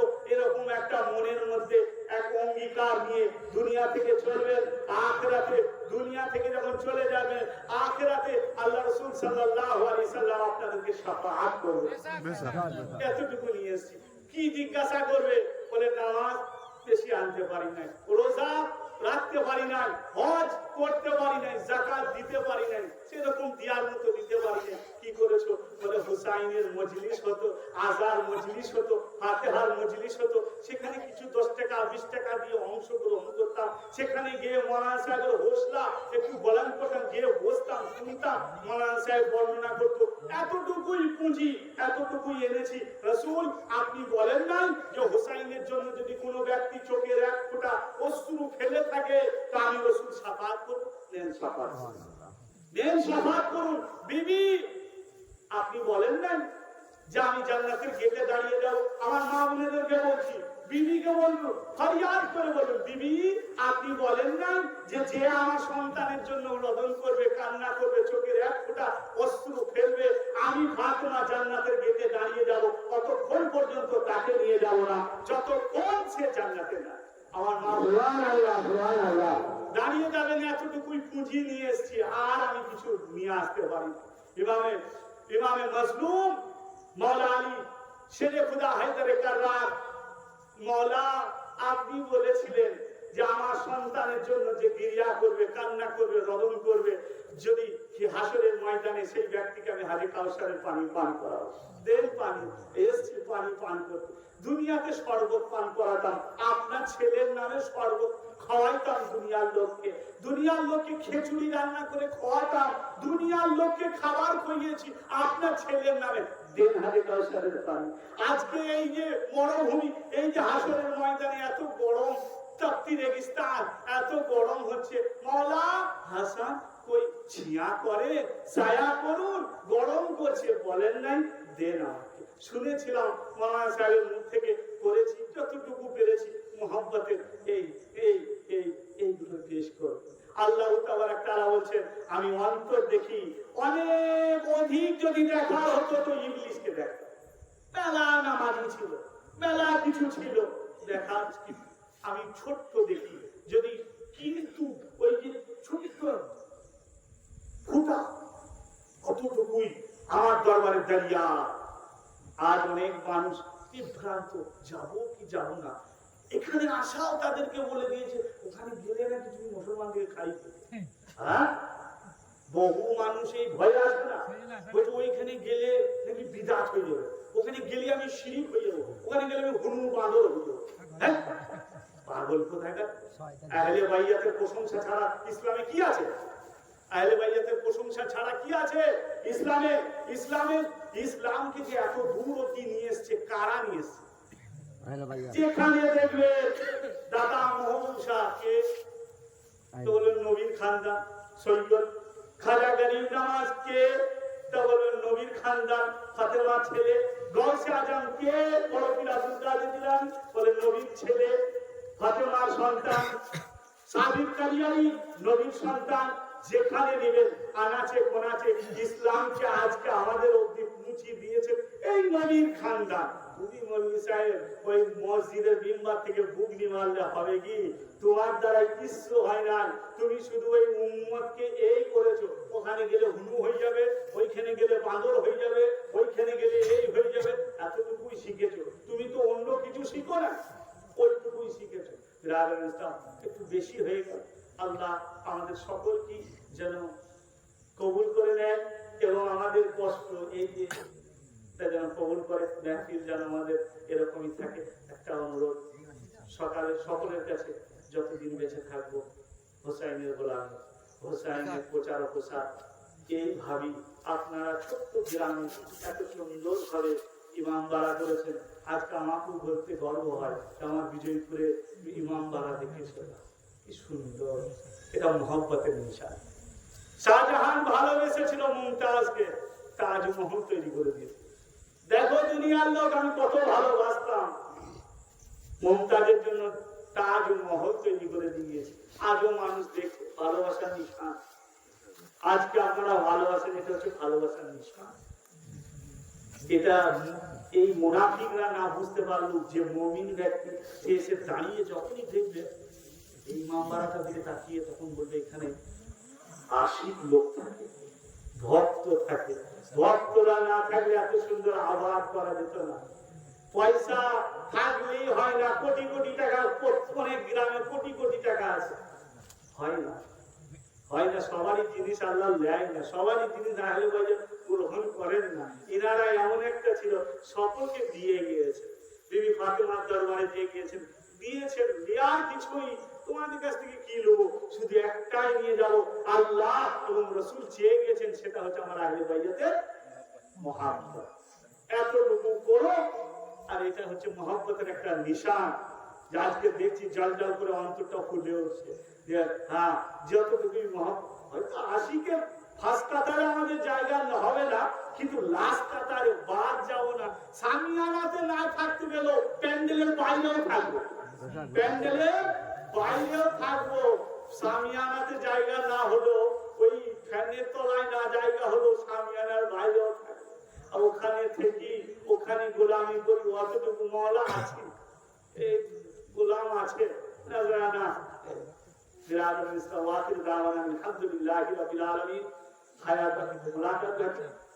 যদি বলার মধ্যে, ভাষার মধ্যে কেউ যদি কষ্ট পেয়ে থাকে, দুঃখ পেয়ে থাকে, কষ্ট পাওয়ার কথা নয়, কেননা ইশারা ইঙ্গিত যেগুলোই শুধুমাত্র আপনাদের শিক্ষা, বাকি আমার সঙ্গে কোনো শত্রুতা নেই, আমার 10 বিঘে জমি আপনি দিয়ে দেন আর আপনার সঙ্গে আমার কোনো জাতি কোনো ইয়ে নেই।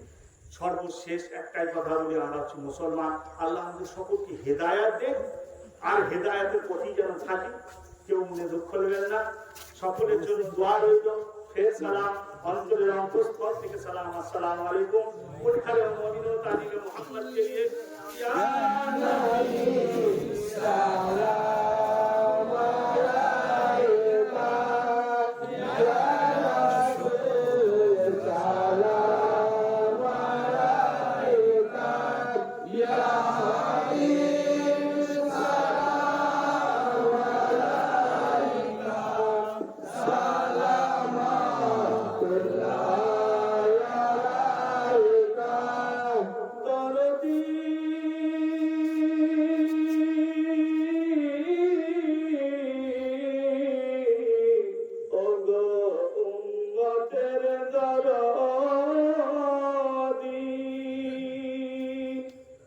দয়ার নবী মায়ার নবী গো, মরণে আপনি আসিয়ে, কবরে আপনি আসিয়ে, হাসরে আপনি থাকিয়ে, উম্মত বলে কৌসার বিলায়ে ইয়া নবী সালাম আলাইকা ইয়া রাসূল সালাম আলাইকা ইয়া হাবিব সালাম আলাইকা সালাওয়াতুল্লাহ আলাইকা ইয়া রাসূলুল্লাহ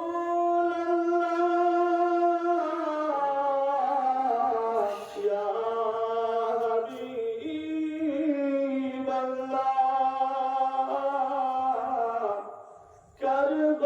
কারবালার মরুর প্রান্তরে হযরতে সকিনা বলেন, আব্বা জান তুমি শহীদ হলে কারে ডাকবো, আব্বা জান বলে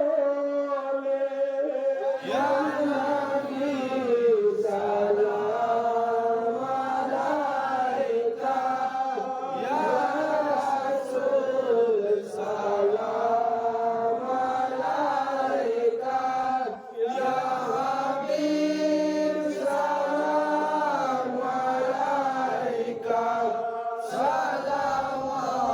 সালাওয়াতুল্লাহ আলাইকা। আসসালাতু ওয়াসসালামু আলাইকা ইয়া রাসূলুল্লাহ, আসসালাতু ওয়াসসালামু আলাইকা ইয়া হাবিবাল্লাহ, আসসালাতু ওয়াসসালামু আলাইকা ইয়া নবিয়াল্লাহ, আসসালাতু ওয়াসসালামু আলাইকা ইয়া নূরান মিন নূরিল্লাহ, বারাকাত কামালি কাসানাতু কামালি কাসানাতু জামিল কিতালি সাল্লু আলাইহি ওয়া আলিহি।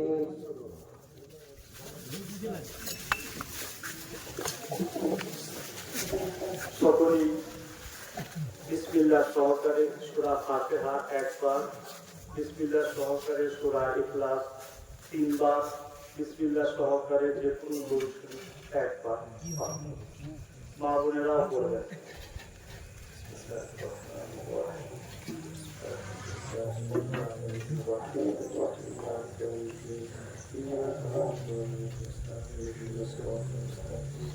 صراط الذين أنعمت عليهم غير المغضوب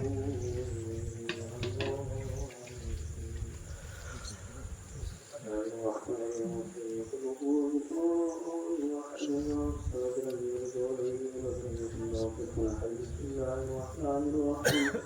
الله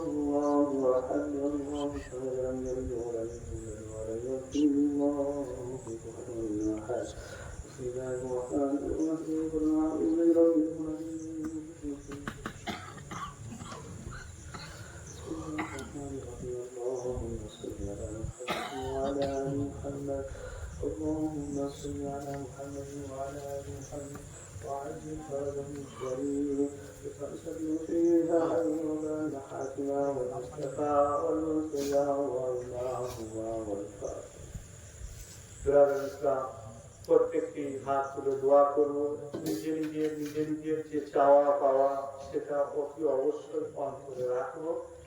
এই মজলিসের গুরুত্ব যদি আমি আপনাকে বোঝাতে পারতাম তাহলে আর এটা বলার দরকার পড়তো না। জানি না জীবনে নামাজ রোজা হওয়ার যাকাত যা করেছি কবুল হবে কিনা, কিন্তু এই যে এখানে এসে যেটুকুই কষ্ট করলাম এর বদলা নিশ্চয়ই একদিন পেয়ে যাবে। খুব মহান সভা, মহান দরবার এবং খুব পুত পবিত্র স্থান। আল্লাহর ফারিস্তা ও আসমান থেকে নাচ করছে। বালা মুসিবত গ্রাম থেকে আল্লাহ দূর করুক এবং যা কিছু চাওয়া আমি তো বলবই এবং আপনারা নিজে নিজে অন্তরে রাখুন। আসুন বিসমিল্লাহির রাহমানির রাহিম। আল্লাহুম্মা রাব্বানা আতিনা ফিদ দুনিয়া হাসানাতাও ওয়া ফিল আখিরাতি হাসানাতাও ওয়া কিনা আযাবান নার ওয়া কিনা আযাবাল কবর ওয়া কিনা আযাবাল আসর ওয়া কিনা আযাবাল মিজান ওয়া কিনা আযাবাল কুরসিয়ান ربنا ظلمنا أنفسنا وإن لم تغفر لنا وترحمنا لنكونن من الخاسرين اللهم وقل رب ارحمهما كما ربيانا صغيرا परवरदिगारा गुनाहगार सियाकार बंदकार खताकार बंदा अल्लाह তুমি রহমান, তুমি রহিম, তুমি করুণাশীল, তুমি দয়ার সাগর, তুমি খালিক, তুমি মালিক, তুমি রিজকদাতা, তুমি পালনকর্তা, তুমি সর্বদ্রষ্টা, তুমি সর্বনিয়ন্তা। আল্লাহ আমরা এখানে সমাবেত হয়ে আমার বাপ চাচারা, আমার ভাইরা, আমার মা বোনেরা যিনারা যে উদ্দেশ্য নিয়ে এখানে একত্রিত হয়েছেন, আল্লাহ তোমার দরবারে হাত উত্তোলন করেছেন। আল্লাহ তোমার দরবার আলিশান দরবার, তোমার দরবারে কোন জিনিসের অভাব অভিযোগ নেই। আল্লাহ আমাদের এই ছোট্ট নাজরানাকে কবুল করে নিয়ে আমাদের এই গুনাহগার হাতকে তুমি তোমার দরবারে কবুল করে নাও। আল্লাহ আমাদের এই ছোট্ট চাওয়া পাওয়াকে তুমি কবুল অনুকূল করে নাও। আল্লাহ আমাদের অন্তরের মধ্যে তোমার রাসূলের পুত্র পবিত্র আহলে বাইতের মুহাব্বত তুমি জাগিয়ে দাও, সৃষ্টি করে দাও। আল্লাহ তোমার এই পুত্র পবিত্র তোমার রাসূলের খানদানের এই যে জিকির, এই যে প্রশংসা, গুণগান, গুণচর্চা করলাম, আল্লাহ যদি কোনো ভুল ভ্রান্তি করে থাকি আল্লাহ তুমি নিজ গুণে ক্ষমা করে দিয়ে আল্লাহ তোমার আলিশান দরবারে কবুল মকবুল করে নাও। আল্লাহ তুমি বলেছো হে রাসূল, তুমি বলে দাও তুমি কোনো পরিশ্রম তাদের কাছ থেকে চাও না, শুধুমাত্র তিনার আলো আওলাদের মুহাব্বত তুমি চাও। আল্লাহ আমরা মুহাব্বতকারী নয়, আমরা আশিক নয়। আল্লাহ আমাদের এই ছোট্ট নাজরানা আল্লাহ যেটুকু নিয়ে এসছি আল্লাহ পুত্রতম আল্লাহ মুহাব্বত আমরা করতে পারি না। আল্লাহ আমাদের অন্তরে মুহাব্বত জাগিয়ে দাও। আল্লাহ এর থেকে বেশি ভালো করে মুহাব্বত করার তৌফিক দান করো। আল্লাহ এই পুত্র পবিত্র আহলে বাইত যাদের জন্য কোরআন পেলাম, হাদিস পেলাম, আল্লাহ পেলাম, রাসূল পেলাম, আল্লাহ ইন্তেকালের পর পরে তোমার রহমে জান্নাত পাবো, তোমার রহমে হারে কাউসারের পানি পান করবো। আল্লাহ রাসূলের পুত্র পবিত্র খানদানের প্রশংসাকে তুমি বালান করেছো আল্লাহ, উঁচু করেছো আল্লাহ। আমরা ক্ষুদ্রতম লোক, আমাদের জবান পবিত্র নয়, টুকরা জবান নিয়ে করেছি আল্লাহ। আমাদের ছোট্ট নজরানা তোমার আলিশান দরবারে কবুল ও মকবুল করে নাও আল্লাহ। আমাদের সন্তানদেরকে, আমাদের বাপ মাদেরকে, আমাদের ভাই বোনেদেরকে সকলের অন্তরে তুমি ইশকে আহলে বাইয়াত জাগিয়ে দাও, আহলে বাইয়াতের ভালোবাসা মহব্বত জাগিয়ে দাও আল্লাহ। যাদেরকে ভুল বুঝানো হচ্ছে আল্লাহ, যারা ভুল বুঝে দূরে সরে যাচ্ছে আল্লাহ, তাদেরকে তুমি তৌফিক দাও। যা আল হক ওয়াজহাকাল বাতিল ইন্নাল বাতিলা কানা যাহুকা। আল্লাহ সত্যকে প্রতিষ্ঠিত করো, মিথ্যাকে বিলুপ্ত করো, ধ্বংস করো আল্লাহ। সেই সমস্ত ব্যক্তিদেরকে আমাদেরকে এক ছত্র ছায়া, এক সামিয়ানার নিচে এসে তোমার রাসূলের আহলে বাইয়াতের জিকির প্রশংসা করার তৌফিক দান করো আল্লাহ।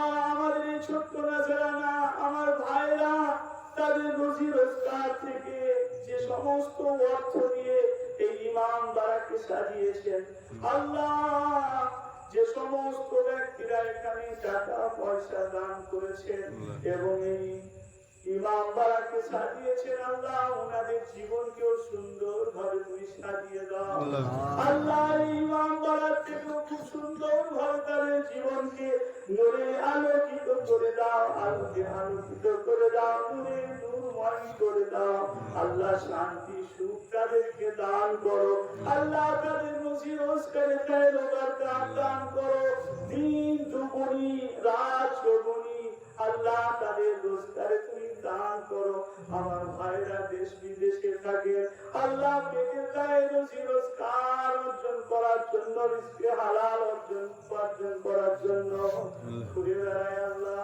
যদি কোনো বালা মুসিবত তাদের থেকে থাকে আল্লাহ, তুমি এই দোয়ার মাধ্যমে তাদের সমস্ত বালা মুসিবতকে দূর করে দাও আল্লাহ। মায়ের ছেলে বাপের ছেলে কষ্ট করে উপার্জন করে পয়সা আল্লাহ, তাদের পয়সাকে তুমি রুজি রোজগারে খায়রো বরকত দান করো আল্লাহ। এখানে আমাদের সকলকে দান খায়রাত করার তৌফিক দান করো আল্লাহ। আমাদের সকলকে তুমি বালা মুসিবত থেকে দূরে রাখো আল্লাহ। আমাদের সকল আত্মীয় স্বজন, মা দাদু দাদি, বাপুর শ্বশুর কুল জিনারা ইন্তেকাল করে গেছেন আল্লাহ। তোমার বান্দা বান্দি গুনাহগার, রাসূলের গুনাহগার উম্মতি আল্লাহ, পৃথিবীর যে আনাচে কোনাচে যেখানে কবরে কবরস্থ হয়েছে আল্লাহ, প্রত্যেকের কবরে সাওয়াবকে তুমি পৌঁছিয়ে দাও আল্লাহ।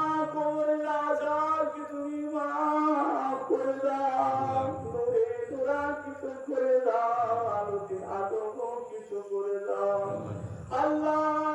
সেই সমস্ত ব্যক্তিকে তুমি ক্ষমা করে দিয়ে জান্নাতুল ফিরদাউসে তাদের জায়গা করে দাও আল্লাহ। বিলখুসুস খাস করে আমার ভাইরা যিনারা পরিশ্রম করে, অক্লান্ত পরিশ্রম করে, শ্রম দিয়ে, সময় দিয়ে, রাত জেগে দিন রাত পরিশ্রম করে এই তোমার এই রাসূলের আলো আওলাদের এই জিকিরের মজলিস সাজিয়েছে আল্লাহ, তাদের জীবনকে তুমি সুখময় করে দাও আল্লাহ। যাদের অন্তরে আহলে বাইয়াতের মহব্বত যাচ্ছে, বেশি বেশি করে আহলে বাইয়াতের মহব্বত তাদের দিলের মধ্যে জাগিয়ে দাও আল্লাহ। আমাদের সকলের রুজি রোজগারে খায়র ও বরকত দান করো আল্লাহ। আমাদের সকলকে আশিকে আহলে বাইয়াত বানিয়ে দাও।